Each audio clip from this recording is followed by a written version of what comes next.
still we see thee alive above thy deep and dreamless sleep. The silent stars go. 네, 여러분 안녕하세요. 최현준 목사입니다. 오늘은 마태복음 5장 17절에서 20절 말씀을 중심으로 율법을 완성하시는 예수님이라는 제목의 설교로 은혜를 나누겠습니다.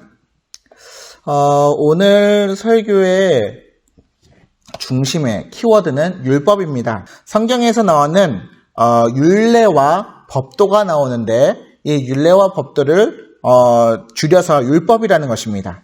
그렇다면 율례와 법도는 무엇일까요? 첫째, 율례라는 것은 예배법입니다. 종교법, 제사법, 성막 안에서 어떻게 하나님께 예배해야 하는가, 어떻게 하나님을 섬겨야 하는가가 제정되어 있는 것이 바로 율례라는 것이고요. 법도라 함은 사회법입니다.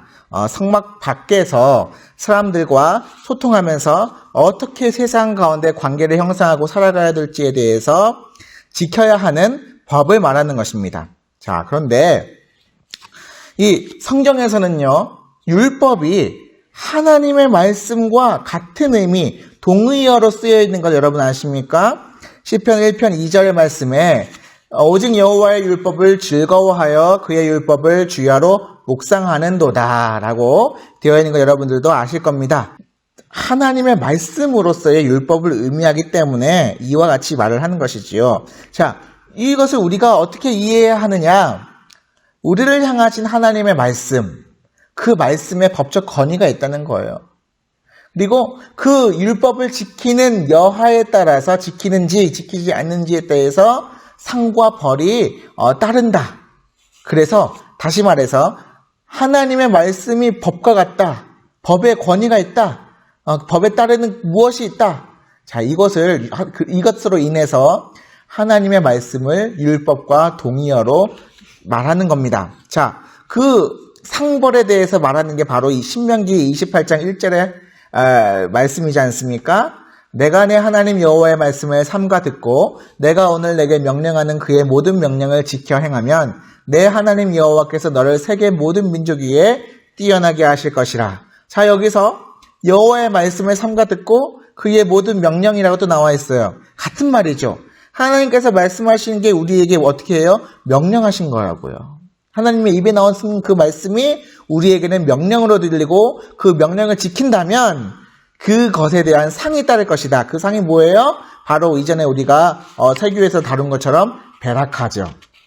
하늘에 있는 소망, 하늘에서 하나님께서 우리에게 주실 복, 아직 주시지 않았지만 이 말씀을 지켜 행하면 주시는 복, 이 베라카가 임한다. 신명기에서 이렇게 말하고 있습니다. 자, 그렇다면 율법의 의미는 더 나아가서 무엇일까요? 자, 율법의 의미가 발전을 하는데요. 미가서 6장 8절에는 인애와 공의와 의다. 하나님께서 우리에게 율법을 통해서 무엇을 요구하시는가? 우리에게 인애와 공의와 의로서 살아가라 라고 말씀하신다라고 미가 선지자가 말을 했습니다. 네, 미가서 6장 8절에 사람아 주께서 선한 것이 무엇임을 내게 보이셨나니 여호와께서 내게 구하시는 것은 오직 정의를 행하며 인자를 사랑하며 겸손하게 내 하나님과 함께 행하는 것이 아니냐. 네, 이게 개역개정에서는 이렇게 나오는데 저는 신학교에서 계속 외웠어요. 인애와 공의와 의. 왜냐하면 구약 교수님께서 항상 답은 이거기 때문에 뭘 질문하면 요것만 대답하면 되기 때문에 하나님께서 결국은 우리에게 요구하시는 것 인애와 공의와 의다. 의는 사람을 사랑하는 거예요. 네, 사랑이에요. 또 공의는 하나님의 거룩함대로 우리도 거룩해지는 거고요. 의는 주와 동행하면서 하나님을 따르는 삶, 순종하는 삶, 사랑하는 삶을 의미하는데 이 말씀이 마태복음에서는 드디어 하나님의 사랑, 이웃의 사랑으로 발전되는 거죠. 마태복음 22장 37절부터 예수께서 이르시되 내 마음을 다하고 목숨을 다하고 뜻을 다하여 주 너의 하나님을 사랑하라 하셨으니 이것이 크고 첫째 되는 계명이요 둘째도 그와 같으니 내 이웃을 내 자신과 같이 사랑하라 하셨으니 이 두 계명이 온 율법과 선지자의 강령이니라. 이겁니다. 율법 결국은 무엇을 얘기하느냐? 하나님 사랑해라, 이웃을 사랑해라. 이 얘기예요. 자, 그렇다면 이 율법을 우리가 지킴으로써 어떤 영향이 있을까요? 어떤 기능이 일어날까요? 율법을 지킴으로써 교회는요, 또 성도는요, 비로소 빛이 될 수 있고요, 소금이 될 수 있어요. 교회의 정체성을 발휘할 수 있는 겁니다. 자, 여기서 빛과 소금은 결국은 뭘 말하는 겁니까? 거룩히 행할 수 있다는 거예요. 자, 율법을 행함으로 인한 기능, 능력이 일어나는데, 율법을 행함으로써 먼저 무엇이 일어납니까? 하나님께 영광을 돌리게 되는 거예요. 내가 저 사람과 다른 점이 있는데 나는 하나님의 말씀을 지켜서 나는 이와 같이 하고 다른 사람이 묻는 거예요. 왜 당신은 그렇게 합니까? 나는 하나님을 믿는 사람이고 하나님의 말씀대로 내가 행하다 보니 이렇게 되었습니다. 우와, 정말 대단합니다. 라고 그 사람이 얘기하지 않겠습니까? 남들보다 할 수 없는 헌신과 희생과 남들이 보더라도 저거는 일반적인 사람이 아니다. 불신자로서는 있을 수 없는 일이다. 나올 때에 그들은 그 행동 속에서 그 행동을 이끌어내는 그 선한 삶, 거룩한 삶을 이끌어내는 하나님의 손을 보게 될 것이고요. 그 하나님 나도 믿고 싶습니다. 나는 그 하나님을 믿는지는 잘 모르겠지만 그 하나님에 대해서 알아가고 싶습니다. 라고 자연스럽게 전도가 되는 거죠. 복음이 자연스럽게 전파되는 거예요. 뭘 통해서? 하나님의 말씀을 지킴으로써. 네. 둘째, 율법을 행함으로, 하나님의 말씀을 행함으로써 어떤 기능이 나오느냐? 세상의 불법과 부패가 사라지고요. 질서가 회복하게 되는 겁니다. 자연 만물도 회복하게 되고 사회 체계도 회복하게 되는 거예요. 또 하나, 성도 개인에게 있어서는요. 그 말씀이 오히려 자신의 삶을, 영육간의 삶을 보호한다는 거예요. 자, 욥기 1장 9절에서 10절 말씀입니다. 사탄이 여호와께 대답하여 이르되 욥이 어찌 까닭 없이 하나님을 경외하리이까? 주께서 그와 그의 집과 그의 모든 소유물을 울타리로 두르심 때문이 아니니까? 주께서 그의 손으로 하는 바를 복되게 하사 그의 소유물이 땅에 넘치게 하셨음이니이다. 사탄이 말을 해요. 하나님께서 그와 그의 집과 그의 모든 소유물을 어떻게 했다? 울타리로 두르심 때문이 아니니까. 하나님과 욥의 관계가 있는데 욥은 하나님의 말씀을 철저히 지켜요. 그리고 하나님은 그 욥을 지켜줘요. 뭘로? 하나님의 보호하심이 마치 어떻다? 사단의 눈에 볼 때는 울타리 같은 거예요. 자기가 욥을 어떻게 하고 싶은데 하나님의 보호하심 때문에 어쩔 줄 모르는 거예요. 그래서 욥의 시작은 바로 이겁니다. 하나님, 만약에 이 울타리를 하나님께서 치우시고 나에게, 이 욥에게 어찌할 바를 다 허락하신다면은 내가 하나님 앞에서 이 욥이 조건 있는 충성, 조건 있는 경배였음을 내가 증명해 보이겠습니다. 하나님은 욥에 대해서 자신이 있는 거죠. 욥이 하나님을 향한 그 사랑과 그 경외는 순수한 거고 사탄이 어찌할 바를 할 수 없는 거고 한번 해봐라. 울타리를 치우심으로써 욥의 이야기가 시작되는 거예요. 그러니까 욥처럼 삶을 사는 사람들이 많이 없겠지만 우리가 볼 수 있는 거는, 우리가 욥을 통해서 확신할 수 있는 거는 욥은 말씀을 지키는 것 같아 보이는데요. 오히려 그 욥이 지킨 그 말씀이 오히려 욥의 영육간의 강건함을 보호했다는 거죠. 제가 중고등부 전도사할 때 항상 얘기를 했어요. 중고등부 아이들한테 하나님의 말씀대로 살아야 된다. 왜? 너네가 지키는 것이 아니라, 너네가 하나님의 말씀을 지키는 것이 아니라 하나님께서 그 말씀을 통해 너희들을 지키신다. 너네들이 지금 부모님을 떠나서 너희 홀로 살려고 할 때에 너희가 하나님의 울타리 없이 너희가 살 수 있겠느냐? 제가 많이 강조했던 내용이에요. 옛날 생각이 많이 났네요. 자, 그렇습니다. 자, 율법은 이런 의미와 기능이 있었던 거죠. 자, 그렇다면 예수님께서 오신 이유에 대해서 살펴봐야 되겠는데요. 자, 마태복음 5장 17절에서 18절 말씀입니다. 내가 율법이나 선지자를 폐하러 온 줄로 생각하지 말라. 폐하러 온 것이 아니요 완전하게 하려 함이라. 진실로 너희에게 이르노니 천지가 없어지기 전에는 율법의 1.1획도 결코 없어지지 아니하고 다 이루리라. 아멘.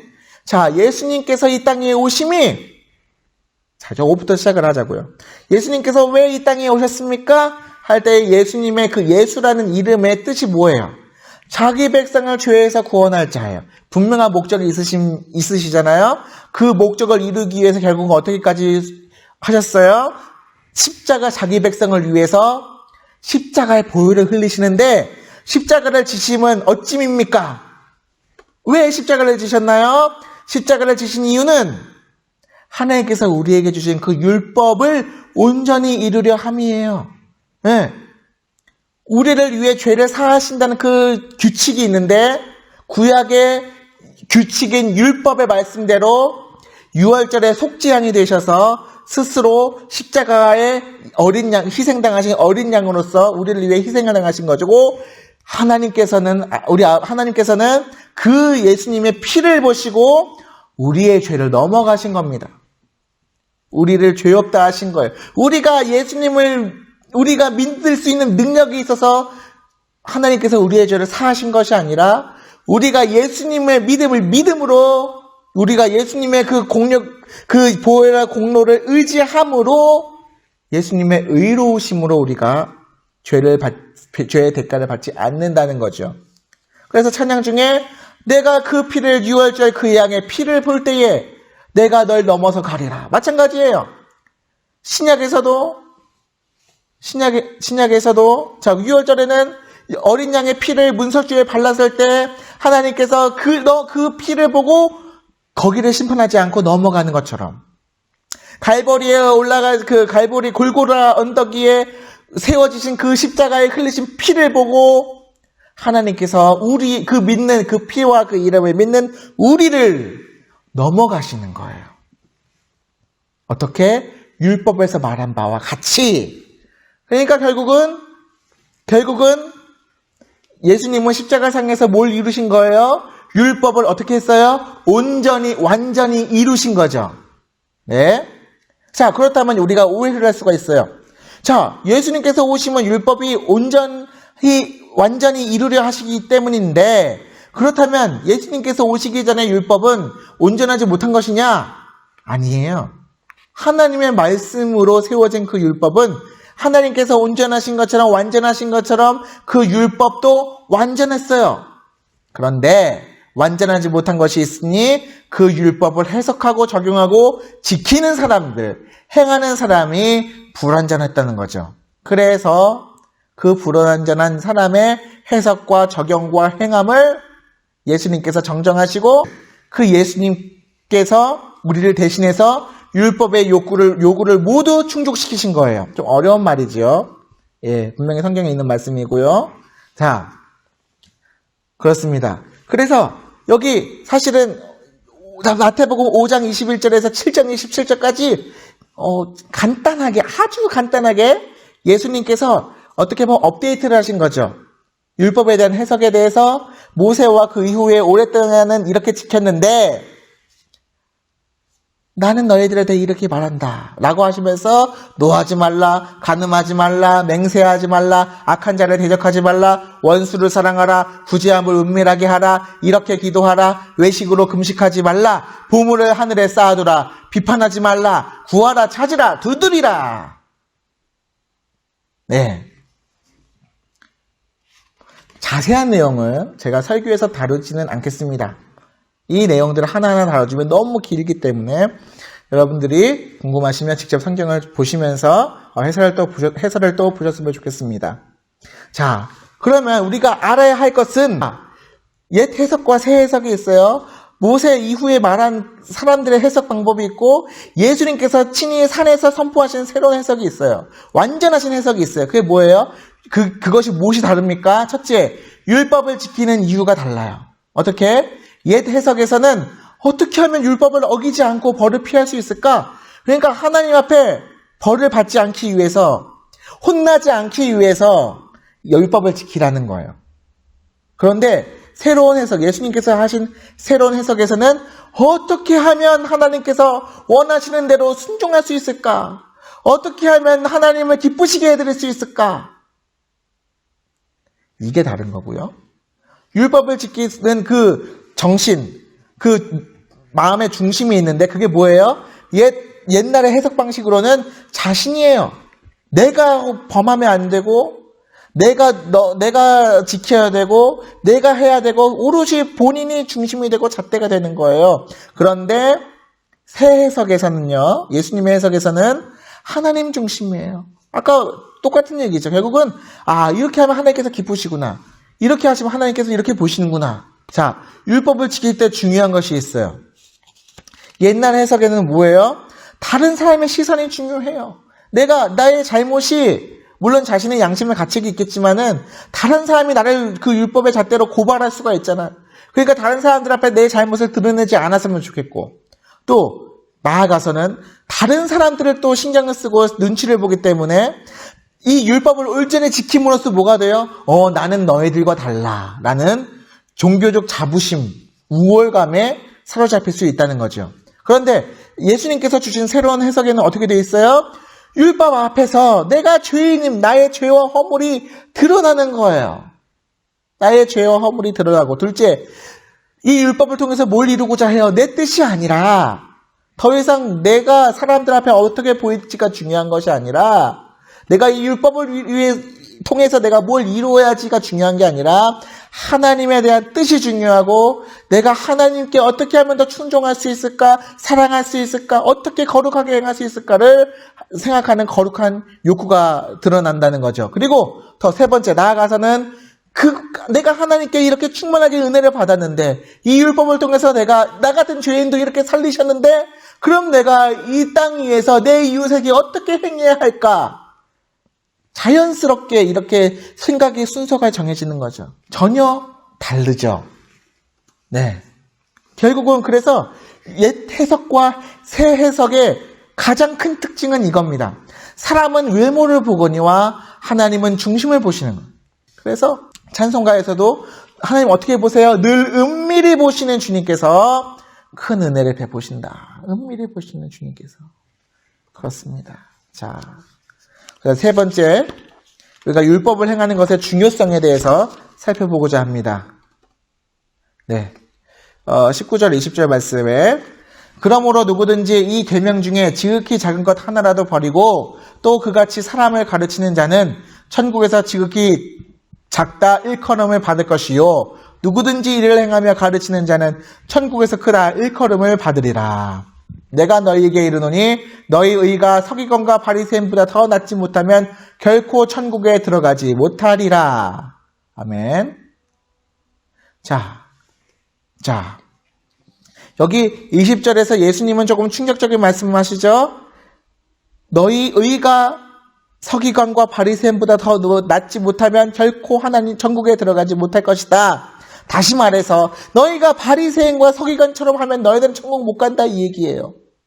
그렇다면 도대체 바리새인과 서기관은 무엇이냐? 우리 천국 막 예수님께서 못 간다 그러면 얼마나 벌벌 떨고 어떻게 하면 우리가 천국 갈 수 있을까 그러지 않겠습니까? 바리새인처럼만 안 하면 된다는 거 말씀하시는 거잖아요.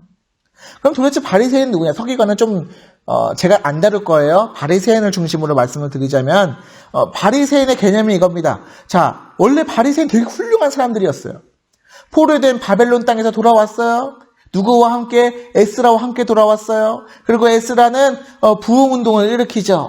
사람들한테 너희가 율법을 지키지 않았기 때문에 하나님의 말씀을 어겼기 때문에 그래서 너희가 포로지에 끌려가는 심판을 받게 되고 그러나 하나님의 은혜로 너희가 다시 이 자리에 왔다. 그러니까 그 거룩한 안식의 성일에 사람들이 막 그 말씀을 들으면서 막 우는 거예요.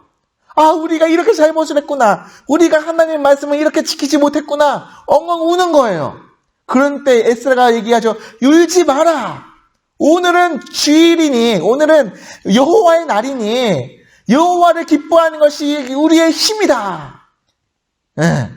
얼마나 감격스럽고 감동적인 장면입니까?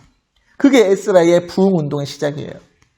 이 백성을 이 백성 가운데에 하나님의 말씀을 다시 심기겠다. 마치 에스겔의 환상처럼 메마른 뼈 가운데 하나님의 말씀을 대언함으로 그 메마른 뼈가 살아나는 것 같이 죽은 자가 다시 살아나는 것 같이 하나님의 말씀을 선포한 거죠. 부흥운동을 일으킨 거예요. 그리고 그 부흥운동에 은혜를 받은 자들이 있어요. 그들이 이제 확신을 하고 다니엘처럼 결단하고 뜻을 정합니다. 나는 이 율법을 열심히 연구하고 지켜서 이제 우리 각 처소에 가서, 각 고향에 가서 우리 아직 잘 모르는 그런 백성들에게 가르쳐 지키게 하자. 우리가 다시는 바벨론에 들어가서 안 된다. 우리가 다시는 하나님의 백성이 심판의 대상이 되어서는 안 된다 하면서 다 고향으로 돌아가서 백성들을 가르칩니다. 바리새인의 특징은 예루살렘에 있는 것이 아니에요. 바리새인의 특징은 다 각지 고향에 가는 거예요. 그래서 예수님은 갈릴리에서 누굴 만나요? 바리새인들을 만나잖아요.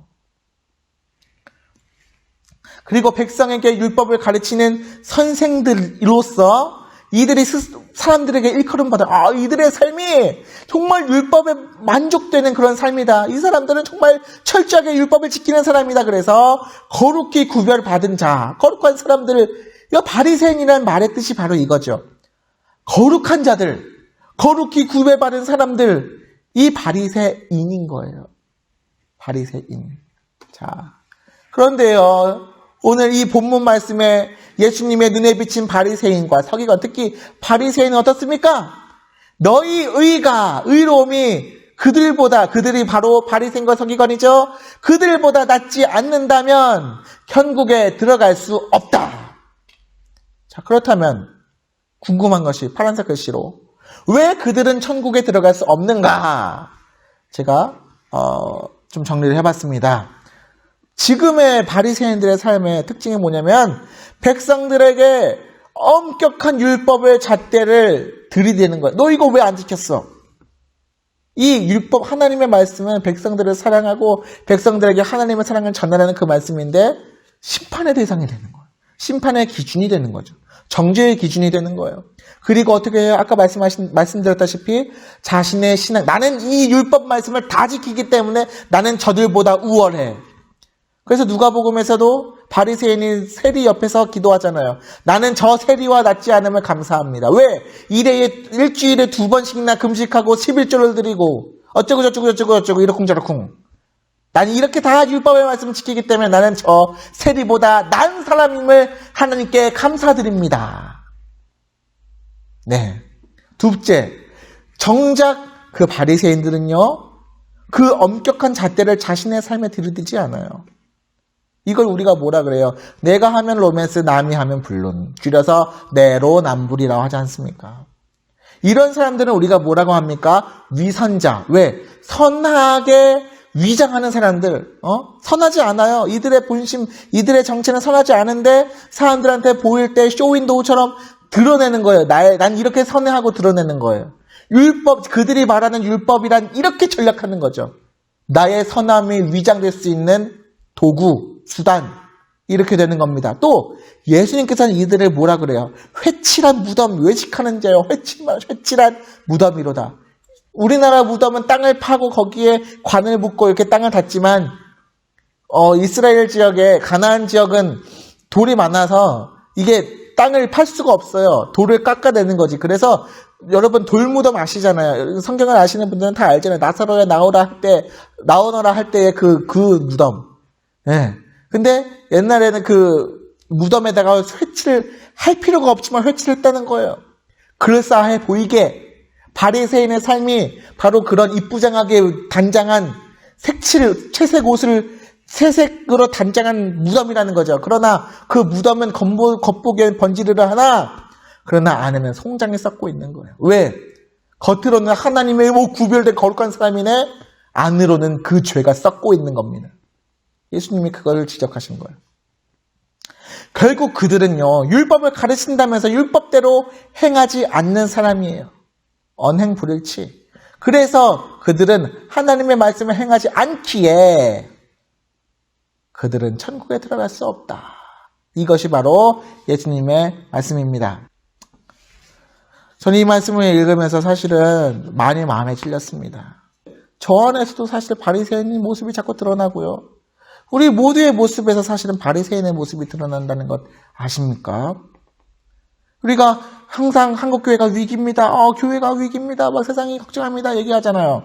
이게 원데이 투데이가 아니라 하루 이틀이 아니라 몇 년째예요? 20년째예요. 20년째. 넘었어요. 이제 그 위기론이 식상하기까지 합니다. 그럴 때마다 항상 저기가 글 쓰시는 분들이 많아요. 신학자들도 있고 목사님들도 있고 평신도들도 있고. 그런데 결론은 단 한 가지예요. 하나님의 말씀으로 돌아가야 한다. 말씀으로 돌아가자. 말씀을 행해야 한다. 엄청 많이 했어요. 근데 이제는 그 말씀이 어떻게 해요? 서울대 가는 방법과 똑같은 거예요. 서울대 어떻게 갑니까? 국영수를 중심으로 예습과 복습을 철저히 하면 들어가잖아요. 하나님의 말씀대로 삽시다. 듣기에는 쉬운 말인데 정말 행하기가 힘든 말이기도 해요. 이 똑같은 레파토리인데 똑같은 답이 자꾸 나오는데 우리가 이 위기를 극복할 수가 없어요. 왜? 머리로는 알아요. 서울대 가는 것처럼 우리가 이렇게 하면 돼요. 근데 행하기가 힘들어. 행하기가 어려워요. 이걸 우리는 뭐라 얘기하느냐? 언행불일치예요. 말과 행동이 뜻같지가 않아요. 이 점에서 우리는 분명히 바리새인의 모습이 있는 겁니다. 이 점에서 우리는 분명히 바리새인의 모습이 있어요. 그런데 이것을 우리가 힘들게 하는 것이 있으니 바로 우리 자신의 모습인데요. 성경 말씀대로 살기 위해서는요, 우리는 우리의 안락한 삶을 버려야 돼요. 죄와 타협하려고 하는 그 성향과 싸워서 이겨야 돼요. 우리의 영적 싸움은 옛날에 그 되게 유행이었거든요. 어디 유학 가가지고서 어디 여행 가서 거기서 땅을 바꿔서 기도하는 비전 트립이라는 게 있어요. 그 땅을 위해서 기도하는 것도 물론 좋아요. 선교사님들은 평생 그것을 위해서 살아가요. 그런데 정말 중요한 게 있는데 뭐냐면은 내 자신 가운데에서 옛사람과 새사람이 싸우는 거예요. 바울이 얘기하잖아요. 내가 날마다 죽노라. 무슨 말이에요? 바울 자체도 스스로가 자신의 육신 가운데에서 옛사람이 자꾸 살아나는 것을 자꾸 자신이 말씀으로 그리고 순종함으로 겸손함으로 자꾸 누른다는 거 아니겠습니까? 자신이 드러나면 하나님의 영광을 가리기 때문에 그 위치가 결코 그러할 수 없기 때문에 날마다 죽노라라고 스스로가 선포하지 않습니까? 우리는 우리의 타협에서 벗어나야 되고요. 하나님 입으로는 말씀 그러면서 말씀대로 살아야지, 말씀대로 행해야지. 그러나 손으로는 적당하게. 이 정도 됐는데 그냥 이 정도 하지 뭐. 나 주일날 예배 갔다 왔으면은 이제 좀 쉬어야지. 평생 또 내일 다음 주에 또 교회 갈 거고 또 이렇게 하고 저렇게 하고 재는 게 많잖아요. 이게 저 어렸을 때 저의 모습과 지금의 저의 모습의 다른 점이에요. 어렸을 때 저의 모습은 결코 재지 않았어요. 하나님이 뭘 원하세요? 제가 누군가에게서 목사님에게서 저희 어머니에게서 어떤 또 주일학교 교사 선생님에게서 이런 말씀을 들었어요? 그냥 그대로 해요. 그대로 합니다. 6살짜리, 8살짜리, 10살짜리한테는 재는 게 없어요. 그래서 어린아이와 같은 자만이 천국에 들어갈 수 있다고 말씀하시는 것 같아요. 우리는 우리 머리 가운데 타협이 없어야 됩니다. 우리는 우리 머리 가운데에 재는 게 없어야 돼요. 그리고 우리가 알아야 될 것이 있는데 바리새인도 사실은 원래 나쁜 놈들이 아니잖아요.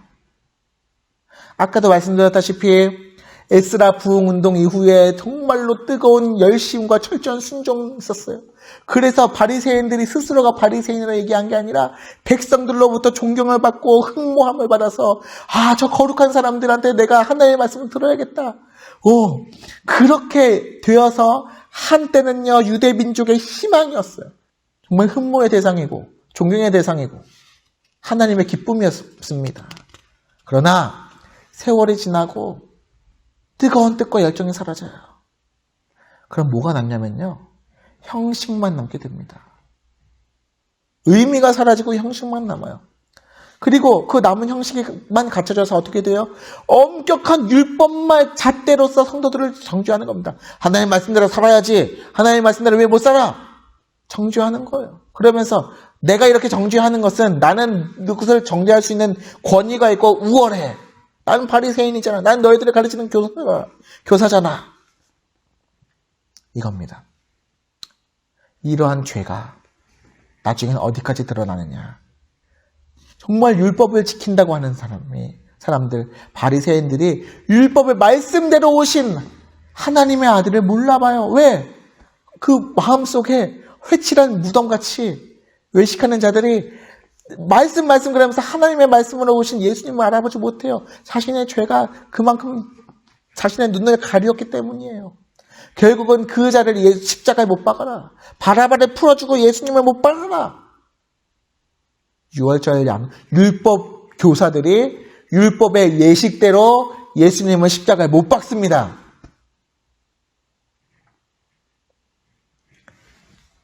바리새인이 이런 결과를 갖게 되는 겁니다. 그런데 저는 여기서 이 본문을 통해서 또 소망을 발견하게 돼요. 예배와 교회 개인의 신앙의 회복을 소망하게 되지요. 자, 이 말씀을 갖고서 우리가 오늘날을 다시 돌아보자고요.